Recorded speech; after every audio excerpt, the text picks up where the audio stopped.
Well, Steph, thank you very much, and thank you all for being here. Really encouraged to know that you are here making a commitment to learning more about the fights that we're engaged in to stand up for women and girls that are playing sports today, and thank you for putting yourself in a position where you're going to be able to advocate more loudly for these issues. So I'm here in a number of capacities. First and foremost, I got a lot out of playing sports. I wasn't good enough to play intercollegiately at a high level in college, but so much of who I am today is formed by my experience in sport. In fact, one of the reasons that I was attracted to politics, my family doesn't have any background in politics, my parents weren't active, was because of the competitive nature of this business. I loved competing in sports, and I found this profession in which you could both make the world a better place, but also compete and win, pass bills, win elections. And I'm not shy about the fact that it was my passion for sports that in part drove me to work in this profession. And so I know the difference that it's made in my life, and I want to make sure that every young person in this country has the same opportunity that I did. But I have seen, with my own eyes, the tremendous disparity that still exists today between the access that boys have and the access that girls have. I'm here actually today with my niece and her friend, both of which are high school athletes in Massachusetts. Sports are a big part of their lives as well.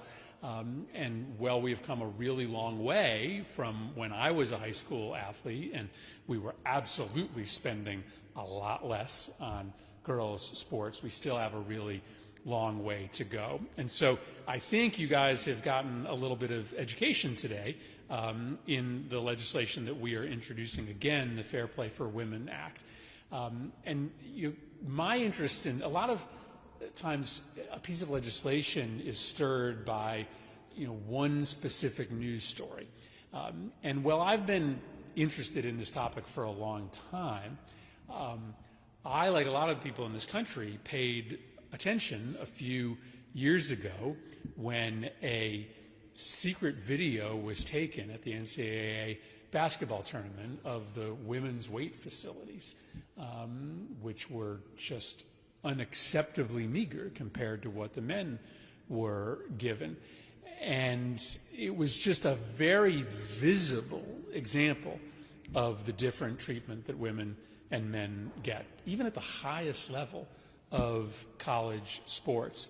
And I know you see that in a variety of different ways every day, but that was the most egregious display of the disparate treatment there for everybody in the country to see.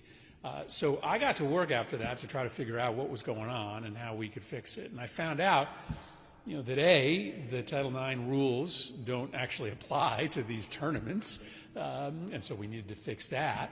I found out that the data about compliance is really terrible, and so if you're at a college and you're playing a women's sport, or you're at a high school playing a girls' sport, and you think that something doesn't smell right, that you're not getting the same investment that the men are, it's really hard to go find out whether, in fact, that's true or not. And so we knew we had to fix that problem and require schools to give really good, quickly reportable, and easily readable data. And then lastly, we just know that we found out that there's just not a good enforcement system, that schools don't really feel like they have much to lose if they don't comply with the law. And so we built into this law some specific monetary penalties to make it a lot harder for schools to not do the right thing. So I'm really excited about this legislation, and I'm really excited to try to get it passed through the House and through the Senate. It's a bit of an uphill climb. I need more co-sponsors. I need more both Democrats and Republicans who will sign on, and I hope that's in part what you're here to help with, is to go educate my friends and my colleagues in the Senate about what is really happening out there today. Because I do think that this is one of those problems that a lot of people here think has been solved, right? They sort of think Title IX, box checked, move on. I think they watch, the women's, NCAA tournament. They watch ESPN covering the softball tournament from beginning to end. They think, well, women's sports has arrived. And in some ways it has, but for lots of other women athletes, you're still subject to second-class status, and we need to tell and explain that story. The last thing I'll say is, I'm engaged in a much broader effort around the rights of college athletes. So I really believe that in the sports that do well, there should be revenue being shared. But I know that that's a complicated issue for women athletes because the biggest money-making sports are men's basketball and football. And so I just don't think it's right that the college sports industry is making $14 billion and none of that money is going to students. We have to fix that. But a lot of times the industry will say, well, it's too complicated to fix because it's not going to be equitable how you spread that money out. Well, it is complicated to fix, but the current system is unjustifiable, in which there's a whole bunch of mainly white men who are making billions of dollars, while a whole bunch of student athletes are not getting any share. So I'm happy that we now have the ability for athletes to make money off of name, image, and likeness. That's a really big deal for female athletes because it's the college years that often, unfortunately, are the prime potential earning years. That I wish that weren't the case, and I hope it's not always the case. But for now, it's important to let female athletes be able to make money during their college years. But ultimately, I hope that we find a way to share the revenue, the enormous amounts of money that are made in college athletics, in a fair, just way that helps lift the boats of all college athletes, men and women. So that's something that I remain very committed to and involved in addition to my work on the Fair Play for Women Act. Thank you for committing yourself to trying to help us who are pushing this. I think of the main sponsors of this legislation, I'm the only guy on the list, but I agree. It's important to have both men and women sticking up for women and girls who are playing sports in this country, and I'm proud to be the sole male lead author of this legislation, and really proud to have you here helping out. So I asked Steph if I should leave some time for questions, and she said I should, and so I'm happy, before I get back to my office and our schedule for the day, to open it up to any of you. Any sort of questions that you have that you've encountered as you've been thinking about how to advocate for this cause, any questions that you have about the issues here. So go ahead. Yeah.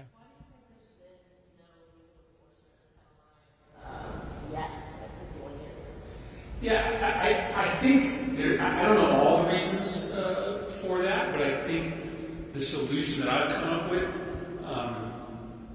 is related to one problem we've identified, that the penalties aren't nimble enough, that it's kind of an all or nothing enforcement system.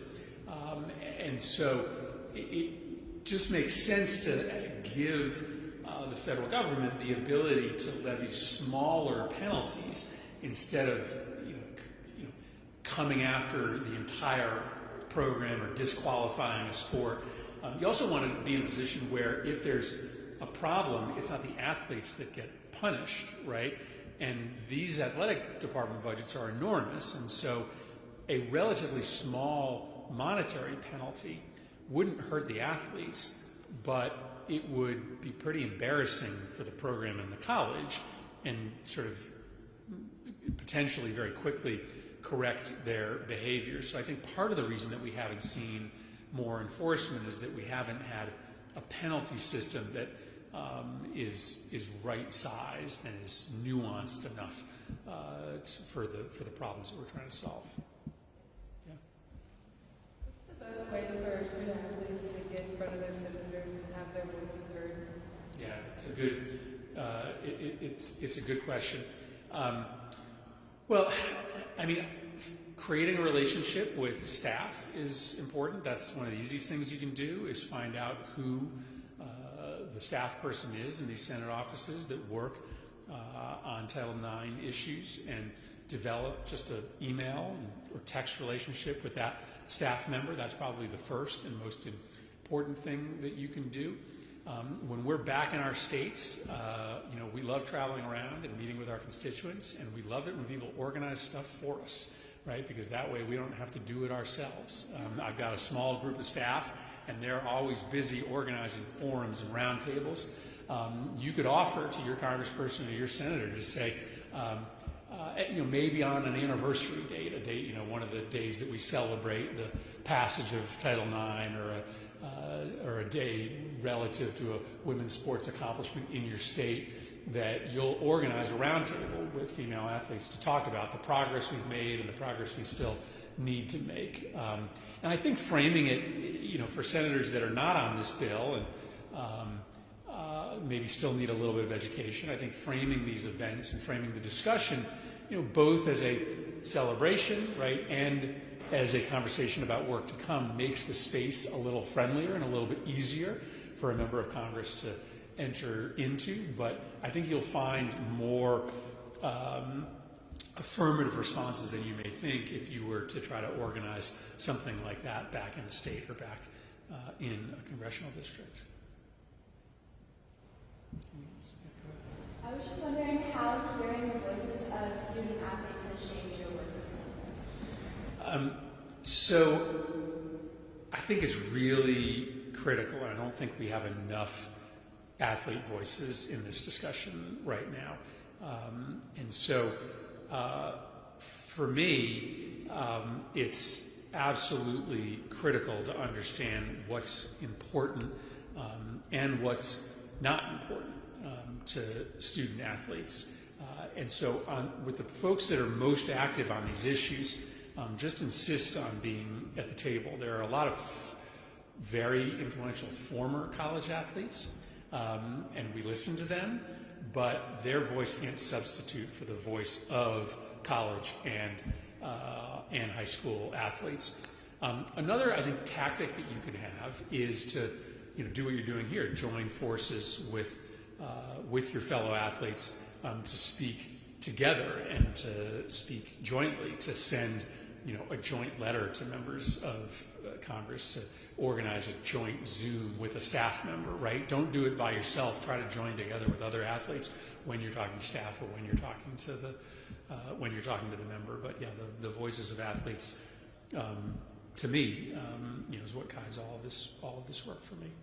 And listen, again, that video that kind of got everybody talking about this for the first time in a while, right? That was an athlete that took that. And so your firsthand stories of what's the real life difference between the boys program and the girls program at your high school? What's the real life difference between the men's program and the women's program, right? What is recruiting, if you're a college athlete, what does recruiting look like for the men's soccer team versus the women's soccer team, right? Like, those are the things that I will never know, and former college athletes won't know either, but you will know.